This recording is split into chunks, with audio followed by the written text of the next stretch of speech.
আহা সখী হে বৃন্দাবনে যাওঁ গোকুলৰে শ্ৰী কৃষ্ণ নয়ন ভৰি চাওঁ আহা সখী হে বৃন্দাবনে যাওঁ গোকুলৰে শ্ৰী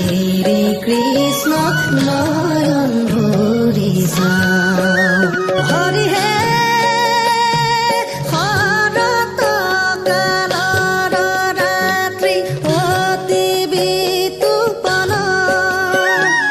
ৰাস ক্ৰীড়া কৰিতে কৃষ্ণৰ